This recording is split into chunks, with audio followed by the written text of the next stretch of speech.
Good morning, YouTube. The series is back. Success from the Hood. I'm excited to bring y'all some new information today. I'm excited to tell y'all about a grant program out there. I'm excited for y'all so y'all can get your business on the right path. Today is Monday, so let's start off on a good note. This is a great point I want to talk about, and every time I do a video from now on, we're going to go into inspirational quote. Robert Kiyosaki said, "Success is determined by what you do today, not tomorrow." I love that quote because so many people procrastinate about what they got to do, when they got to do. But if you start today, the goal becomes easier, the job becomes simpler, and you get on the ball and you get excited about what you got to do. That brings us to our first topic, how to start. So many people get confused as when to start, and how to get a business off the ground.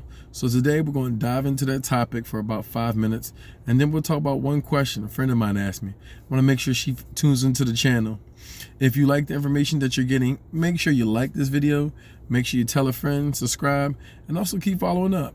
Each week I'm going to bring y'all some more gems about business, about how we started, and about things that you can put together to get your day started. So, without further ado, how to start. And a lot of times I'm looking at people in business and I'm seeing them start with no research, no back-end paperwork, and with no plan. And so before you start, you got to have a plan. A lot of times people are starting just winging it. And so I talked to my nephew. I love coaching him. And he told me, "Uncle, I'm going to open up a t-shirt place." Great.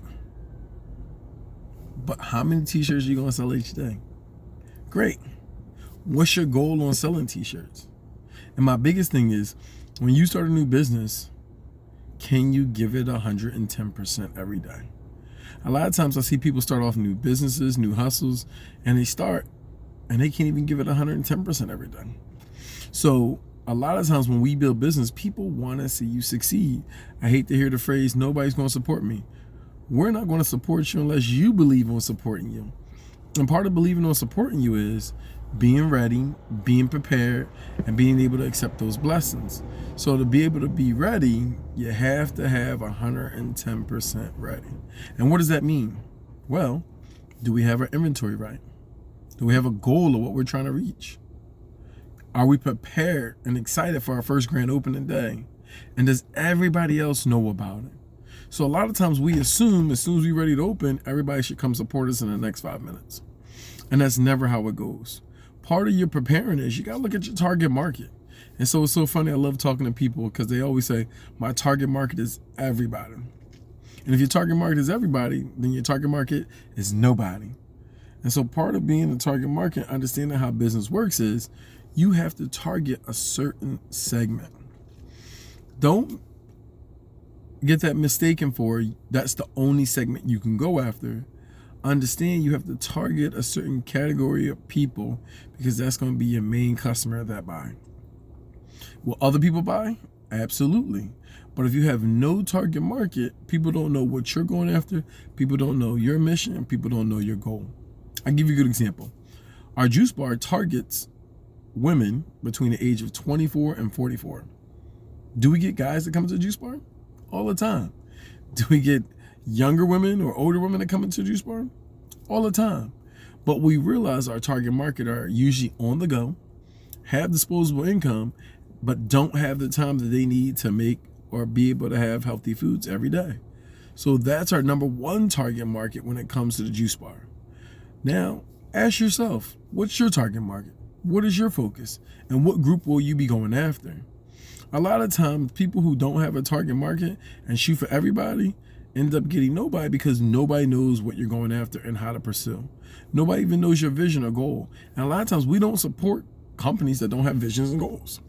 So when you want 100% support, you have to be given 110. There's no way to get 100% support and you're only giving 50%.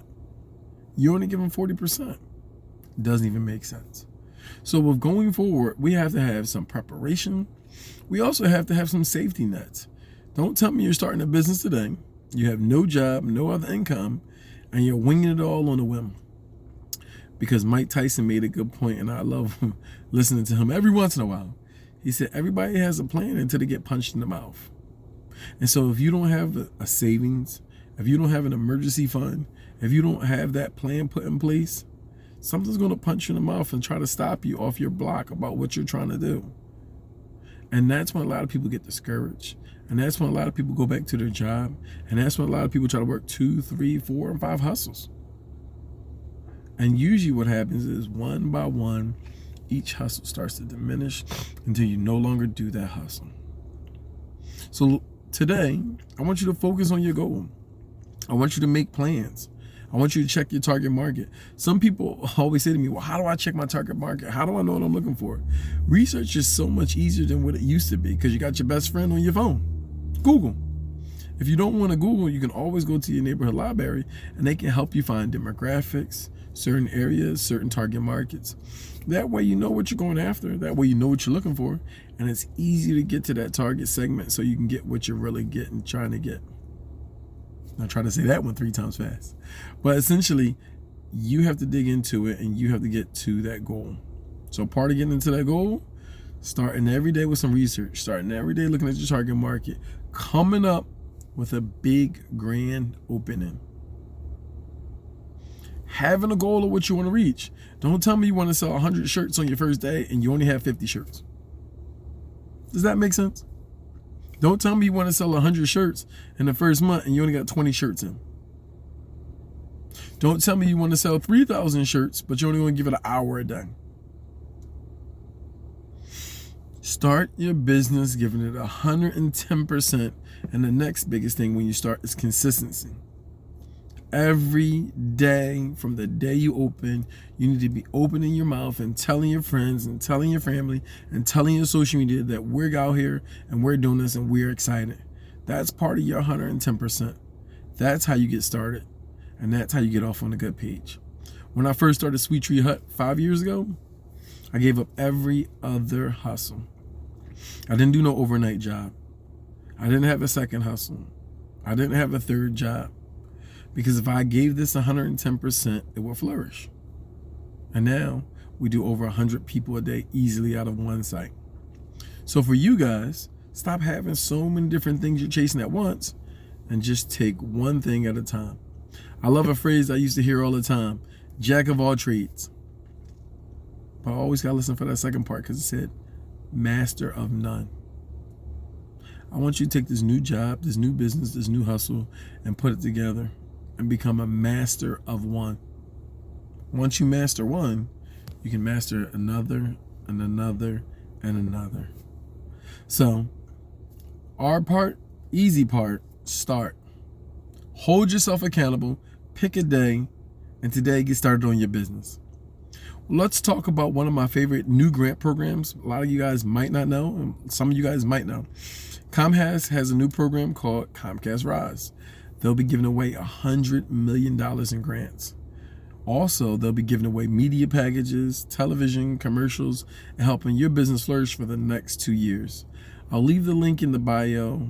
I'll also leave the link in the bottom of this video. So make sure you check it out. If you haven't already applied, go apply. I think it's every 2 months they're going to be picking people and setting deadlines. And then after that, another 2 months, you'll be able to apply again. Make sure you keep applying yourself every day. Make sure you get on top of your grant programs. A lot of times people say, oh, I don't have time. I don't have time. And then I had a friend of mine stop me and they said, how much is the grant worth? And I said 10,000 or I said 20,000. He said, so you can't take 2 hours to get 20,000? You can't take 15 minutes to get 20,000. Make time for the things you want to do. Make your life easier by allowing people to help you. Sometimes when we're young and we're trying to get our business off the ground, we have a super independent spirit and saying, I can do it all by myself, which makes your life 10 times harder. Humility needs to always come into play when you're chasing your dreams and your business, opening up and speaking things into existence to the right group of people. Other business owners, other entrepreneurs, other people who want to see you happy.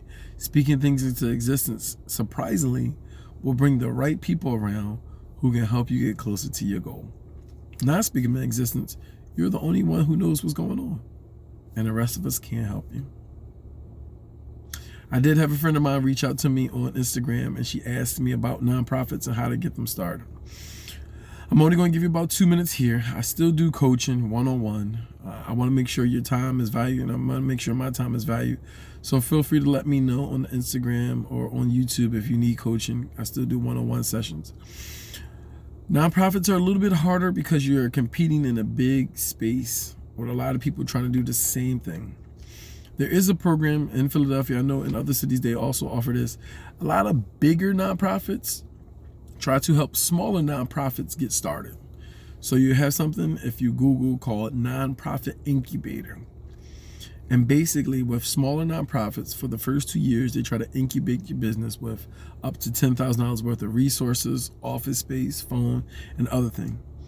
In Philadelphia, we have a company called RHD, which is one of the biggest nonprofits in the city. They give you up to 2 years of incubation. So when you're opening a nonprofit, number one, you have to give that 110 or more %. Number two, you have to have a really focused vision. Number three, using your resources. And this is so important when it comes to nonprofit. A lot of nonprofits seek money from companies, but it don't start off with big companies. It starts off with small companies.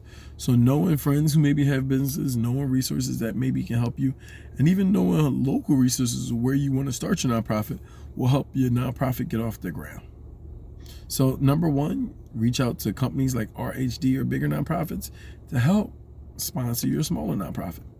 Number two, you must focus in and have a target audience that you're about to chase. And it really has to be focused when it comes to nonprofit because there's so many people in that space. So if you want to help disabled veterans, how do you want to help them?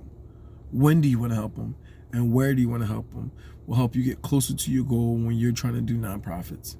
Nonprofits are still feasible, but that person behind that nonprofit has to be driven, has to be motivated to go out and get it. Hopefully we answered some questions. We got you guys all set. We got you guys all started. Next, we're going to talk about research in our next video. And even for myself, I'm going to do a little bit more research to bring y'all a better production every week.